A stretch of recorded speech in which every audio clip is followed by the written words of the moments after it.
ever.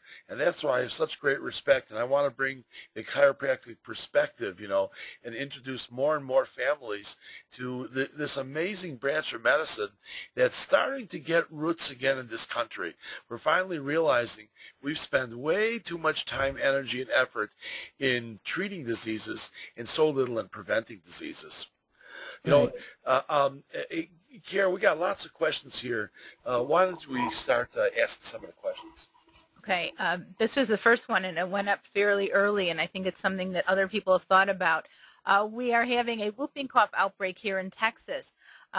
This woman wants to know how to protect her unvaccinated 4-year-old and 9-month-old. The baby is breastfed and will continue to be until he's 2.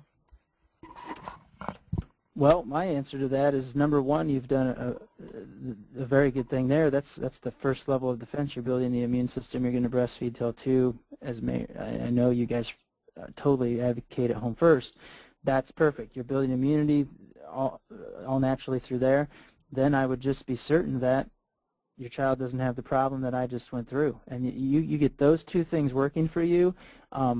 If your baby ever did get whooping cough, it would go through it with flying colors. You'd have nothing to worry about. And that's the other concept on vaccines, in my opinion, and in many of others, is it's not that you're never supposed to get one of these diseases. It's just the fact that they're not supposed to kill you. And if you're healthy, you're able to fight things off. And whooping cough, in my opinion, yeah, there's outbreaks, and there's outbreaks in the vaccinated populations. That's what's crazy about it, because we forced that one into other age groups. So the fact that you're breastfeeding, you're doing the best thing possible there, and then I would get the central nervous system checked. Send me that email. I've got tons of friends in Texas, and we can help you with that. And then, Dr. Eisenstein, anything you want to add to that? No, I love your answer, but Dr. Ashley, I'm going to ask you a question.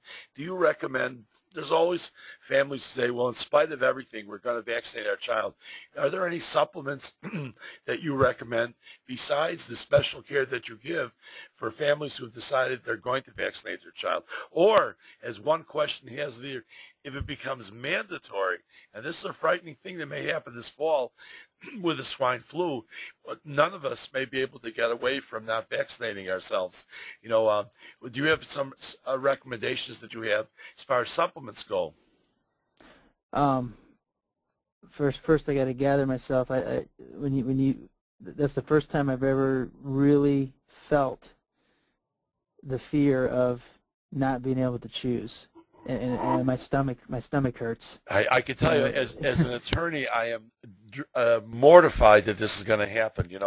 It won't make a difference even if we live in one of the 18 states right now that allow for just a philosophical objection to vaccines. I have great fear that's going to happen. It happened in 1976 when they had the alleged swine flu outbreak. It became government mandated, federalized.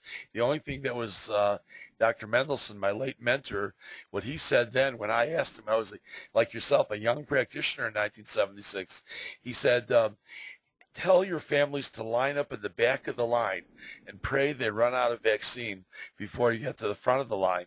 The good thing that happened in 1976 was after 1 week they realized more people were dying from the vaccine and there was no swine flu. But it was a very frightening experience then. And so I'd kind of love to have your input. Outside of you already given some great input as to the specialized type of chiropractic care.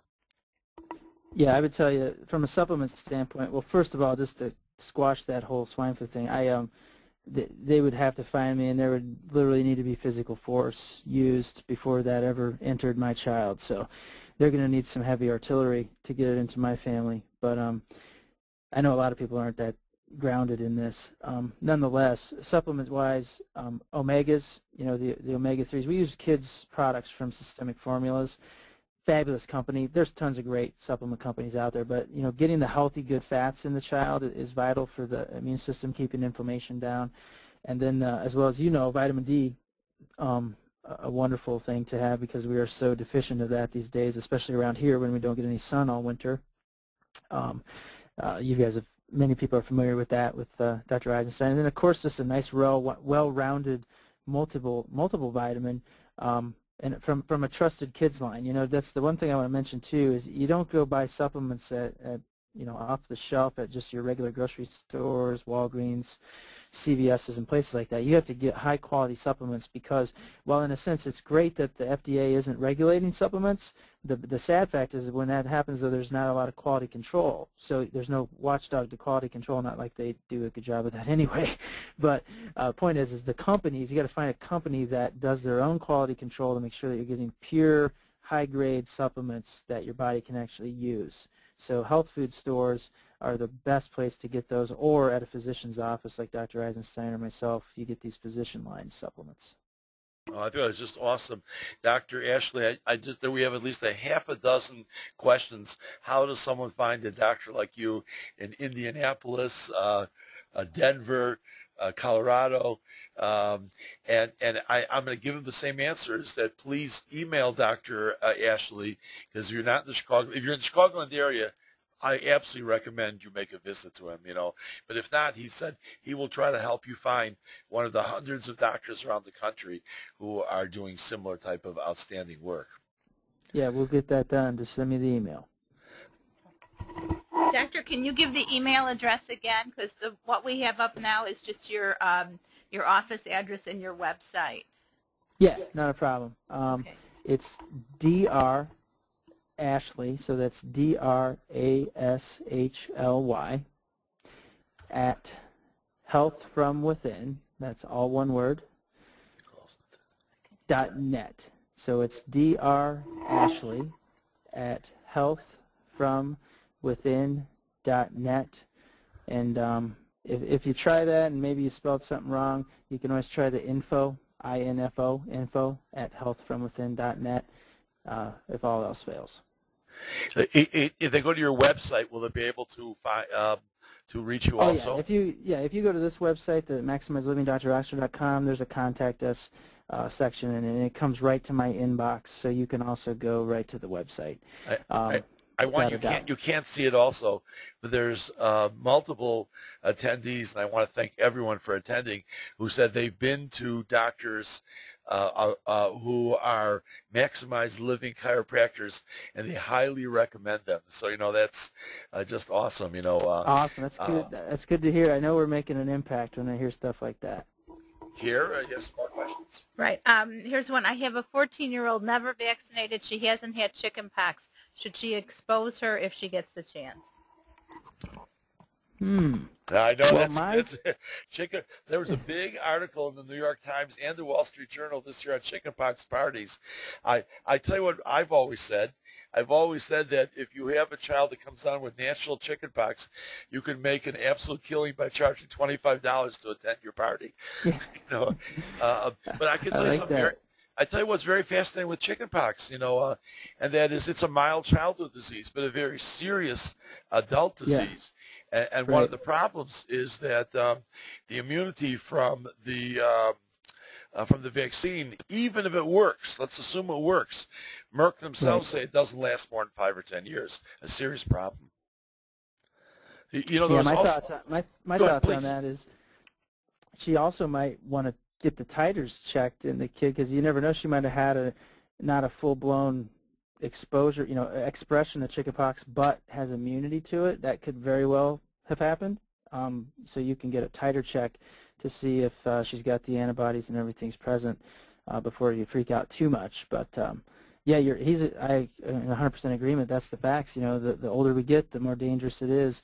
But if it was my child, I'd be getting the titers checked first, and then see if there's immunity for sure or not. I think it's absolutely excellent. You know, the other thing, there's a fascinating study that showed that senior citizens who are not exposed to children who've had chickenpox in the past are you have to have exposure to children every 5 to 10 years in order to avoid having shingles. The ones who have children in their life, the seniors, rarely get shingles. It's the ones who are in nursing homes which have the problems, which is fascinating. I'm not saying it's 100% related to that, but that was a fascinating thought. Here, you know, I want you to read the last comment here. It's so wonderful.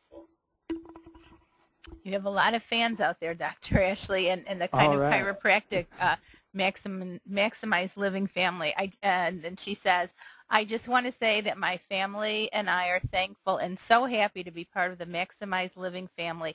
Thanks to Dr. Ashley and the rest of the ML doctors. You are all amazing, and I have to second that. Awesome.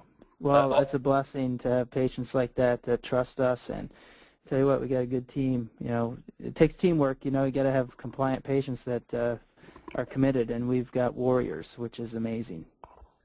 Carla, go ahead. Well, no, there's still a couple minutes, so I don't think you can repeat this often enough. It's they want to know